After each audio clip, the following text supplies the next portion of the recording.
It hits you like a ton of bricks when it happens. You're physically and emotionally drained.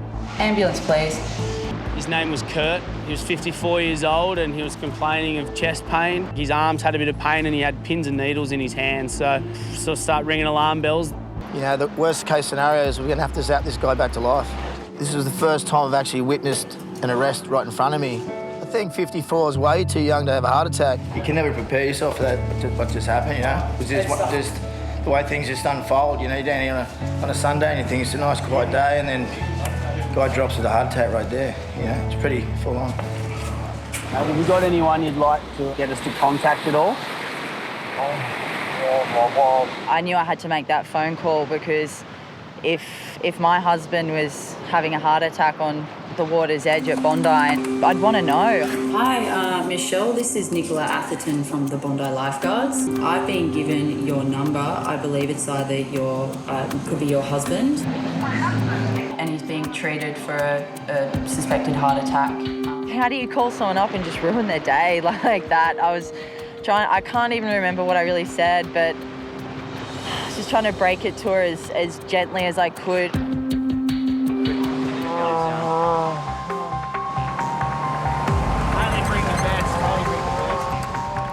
Then I see Yak's face, you know, it's such a good feeling. To know someone that you're going to be working with, it sort of makes a big difference. You already have that relationship there. I'm a paramedic, full-time paramedic, and I've been a lifeguard now for, I don't know, 16 or 17 years. Describe the pain for me.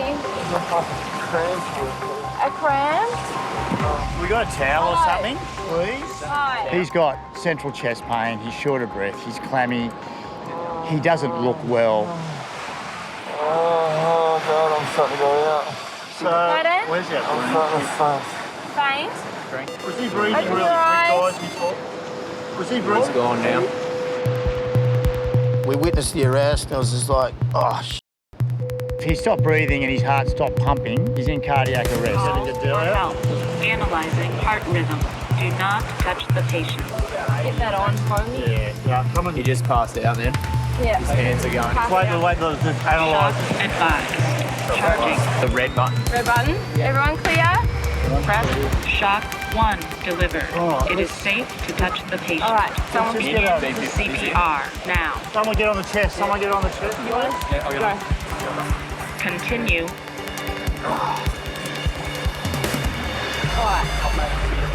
Continue for 1 minute 45 seconds. We get oxygen, please. Someone. you've got this guy's life in your hands. It's like right there in front of you. You want to make sure that he goes home to his wife and kids. Continue for 1 minute. 2. His body's got no sign of life. Continue. It's a strange feeling pushing into someone's chest. You know you have to push really hard and go fast, but it is scary. How you feeling, guys? Yeah, switch up this. Yeah, I'll come in. Doing compressions is hard work. You get tired, so I took over from Troy after about 2 or 3 cycles. The blue one, you can set the blue one up. Continue. Continue for You know, he went into this fit and it was terrible to witness because, you know, I hadn't seen that before. Now that's going to happen to the brain not receiving enough oxygen. Kurt, can you hear me? Kurt, hello? Okay. Stop for a sec. Stop. Okay, buddy. Doing good, mate. He's breathing on his own. It's good. Let me know if I'll keep going. It's such a relief. I could see him breathing again. Wipe his arm on that side for me. Okay, you're all right. Out of nowhere, bang, his eyes open. It was just like, oh, thank God. All right, we've got a sharps here. How you going up there, Louise? Are you all right? Yeah, he's good. He's breathing on his own. Thanks, Harrison. Can you give me a bit of an update as to what's happening? Because I just want to keep the wife in the loop. Yeah, mate. Ambo's here, working on him at the moment. He was conscious and alert when he came to us. The ambulance was down here within 5 minutes, so there has been a really good response time and all precautions have been taken. Mate, his wife's up there on the phone. 56. You don't know where you'll be going? Probably Vinny's, I'd say, from here, but I don't know for sure. So I don't want you to panic or anything, and I will keep you updated along the way as best I can, okay? High pressure. All right, mate, how you going? How you feeling, buddy? How you feeling? Have you still got pain in your chest? Yeah. Continue with that for a sec. Beautiful. UCL if you need a brake box. Yeah. Looking back on the situation, the boys have done a fantastic job. They've done everything they could with the training that they had. A man has been dragged from the surf. Within moments, lifeguards make a diagnosis. He's unable to move his arms or legs. Tell him to keep his head still, very important. Não, fica de olho aberto, olha para aí, não movimenta a cabeça não, fica assim. Tá sentindo o seu braço? Aquele meio de straight, movimento sua perna aí. Seu pé. Movimente ele o pé. Consegue não? Leo is part of a Brazilian dance troupe. He is due to perform tonight. Let's just leave him, just like that. Just relax. Is he all right? Yeah, relax. Tá de boa? Tell him he's doing well. Está de boa, tá indo bem. Just relax, deep breaths, we know it hurts. Got to be brave. In extreme cases, spinal victims can lose the power to breathe. If Leo stops breathing, lifeguards will be faced with a terrible dilemma. Resuscitating Leo may damage his spinal cord further. G'day mate, how are you? E aqui na frente? Tá sentindo aqui? Não? Nada? He can't feel anything. Tell him to move his feet. He can't move anything.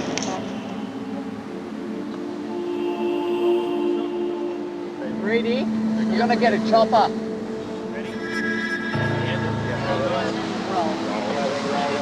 A spinal board will immobilise Leo on the way to hospital. 1, 2, 3, back. The elevator, we know it feels horrible. It's awful to have something across your chest. We need to do this to keep him nice and still and for his own sake. Be officer. Ela colocou um pano no seu braço. Já tá em cima da prancha já. Oh, goodness. That's really upsetting for me to see. He had no movement or feeling below the neck, really. I just kept in there basically and tried to really reassure him, and I wanted to do everything, as much as possible to give him every chance to walk again. A chopper is the smoothest way to transport Leo to hospital. The only hope is that Leo's symptoms are caused by severe swelling and not an irreparable break. Touching him and he just had nothing. She was poking him here and he could feel that at the end, but That's so sad. Bondi police rang, yeah, and they said that guy yesterday for the spinal, he's quadriplegic. Yeah. He just called to say, to let us know.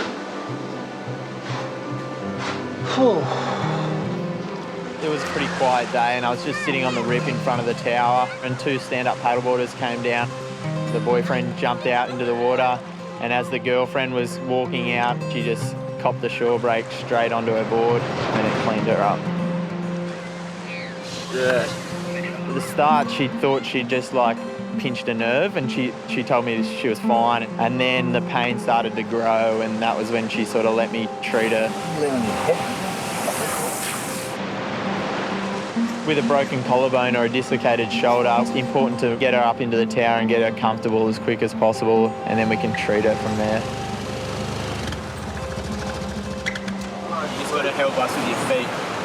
I'll pull your arm up, and then you've got to use your legs. Otherwise, I guess we can pick her up like that. Good job. Perfect timing. Okay, can you squeeze up there?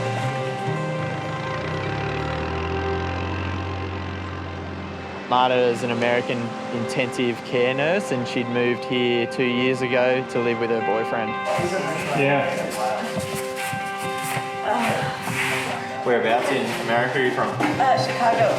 Chicago, Illinois. Yeah. Pain relief? What is it, anti-inflammatory? You just suck it in. What type of pain? Inhaler, you just inhale it. What family medicine? She was obviously asking 1,000 questions about it from her nurse background, but the most important thing was she did really enjoy using it. I was laughing at first, but then she didn't look good after that, so not laughing now. I had a patient recently that was playing rugby. He was 19, had one recently. We had to give him a lot of pain medication. At first I thought, like, yeah, he's just looking for drugs. Oh, no, I know. When you've been treating people so long and then you finally get treated by someone, you learn so much and you sort of feel for your patients more the next time you're out there in the field. Hang on, mate. Thanks, Bacon. No, it's about the only time you like bacon, I swear. Marta went straight into surgery. She'd snapped her collarbone. I'd like to think that she'd get back on the horse because that's the only way you're going to get over something like that. Otherwise, she'll be fearful forever. Whereabouts, mate? Through to Hoppo Central. Reidy finds an unresponsive teenage girl. Boys, can you please bring a medikit down here, ASAP? Sorry? The girl is accompanied by her cousin. Do you want to take some history? Yeah. So when we get to a patient and we're doing our first obs, we want to get the vital signs, we want to get breathing, we want to get circulation, which is a pulse. In this case, we didn't have much to go on at all. Okay. She'll be okay, she'll be okay. Okay, she's got lifeguards with her, it's okay. Where's she from? She's from Liverpool. She's my cousin. She's from Liverpool? The girl's jaw is clenched shut, making it difficult for lifeguards to administer oxygen. Can you hear us? Just give us a little squeeze on the hand if you can hear me. More information comes in. She wasn't breathing. She wasn't breathing properly. I don't know why. Okay. My stomach wasn't breathing. Yeah. You should have come and got us earlier. And alcohol? We had a couple of bottles, 3, 5, 6, 7 of us or something. And did you sleep much last night? No. None at all. So now the negatives are starting to add up. It's not looking good in her favour. Just lightly bagging it. Lifeguards must assist the girl's breathing using an airbag. Squeeze our hand if you can hear us. All right. Just squeeze your hand. In and out of consciousness. So while we're in the thick of things, another element gets added on and 2 Irish nurses appear from nowhere. Oh, yeah. I'll get it run up. Can you hear us? Yeah? Give us a squeeze. There you are. We don't have one. We can't find it. Yeah, we're trying to get one. Do you want to go and grab one out of the tower for us? Have you got one? We should have one in the tower. We've got one in the tower, yeah. We decided that we would send them to go and get one of our pulse oximeters. What's that on? It's a unit that goes on the end of the finger and can tell a patient's blood oxygen saturation and also their heart rate. The sisters return with the oximeter. Hello. She's got a pretty faint pulse. Has she taken anything? Yeah, she took it yesterday to Have you done blood sugars with her? No, we don't have stuff to do that for. But Reidy is unsure about how much more help they can offer. Have you girls been out or not? We have been out, yeah, but we're okay. We're not so. When people try and help us on the beach, we don't know the extent of their medical training. So for us to trust that person to treat a critically ill patient is something that we try and avoid. We've got paramedics coming, so we're just going to support her breathing until the paramedics come, So as we're treating the patient, it becomes evident that we can smell alcohol on 1 or 2 of the nurse's breath. What time did you get home? Oh, you haven't been home yet? We haven't been home since last night. Can I put a Gadell in? Don't put a Gadell in yet. No, she's just measured. Yeah, right, yeah. This forms a real big problem for us because we're in the middle of a serious scenario here. Worst case scenario, she stops breathing and her heart stops. We've got to make the call to get them to step aside. We've got paramedics coming, so we're just going to support her breathing until the paramedics come, Thank you. Thanks, girls. Thanks a lot. Where's that oximeter? When paramedics arrive, the girl is conscious, but her condition remains serious. When we arrive at a patient who's been critically unwell and in quite a lot of danger, to see them recover and then be quite stable, leaving the beach better than we found them, is hugely satisfying for us, and we've done our job. Years of experience in the tower has taught lifeguards how to distinguish between different door knocks. About 90% of the time, a knock to the door, it's generally nothing too serious at all. Sometimes you get a really urgent knock, it's called a death knock. But when you hear that knock, you know adrenaline starts and you're ready for action. And if you will knock down the street up to the top there, have a car just at the main junction. Yeah, Bondi Central Lifeguards. I need someone back to the tower. There's something happened over the road. There's been a major accident. The report was that a lady had been hit by a car up on Cairn Parade. Yeah, my name's Money. I'm going to see Fib and Oxy. Yeah, I'm coming up now, man. Details are patchy, but lifeguards must prepare for the worst. I didn't know what to think. It's like Naja was a full-on accident. How far down, you know? It's up on the junction of the road with their cops. Oh, yeah, right. We're probably thinking like major blood loss or broken parts of some sort. Serious trauma is a job for the paramedics. But in this case, lifeguards are the nearest medical response team. We're lifeguards. We're not trained to attend road accidents. We don't even wear shoes.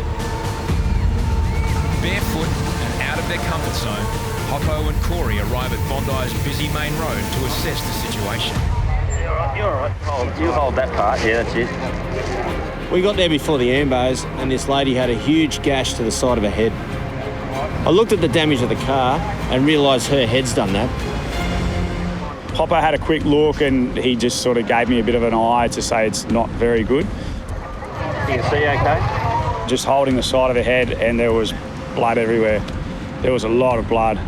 Corey controls the bleeding as eyewitness reports come in. How far she's thrown?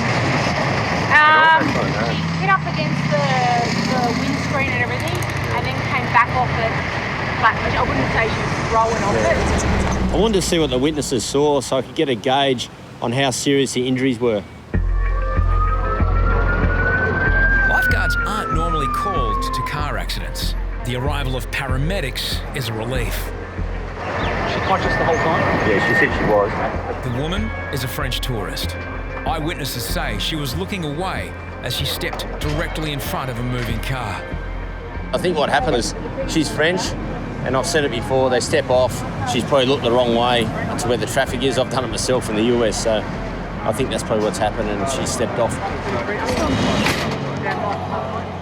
That's the first time I've been asked to a car versus person incident, and I hope it doesn't ever happen again. But yeah, look, we do get called for all sorts of crazy things down here, and it just puts another sense of busyness on the job.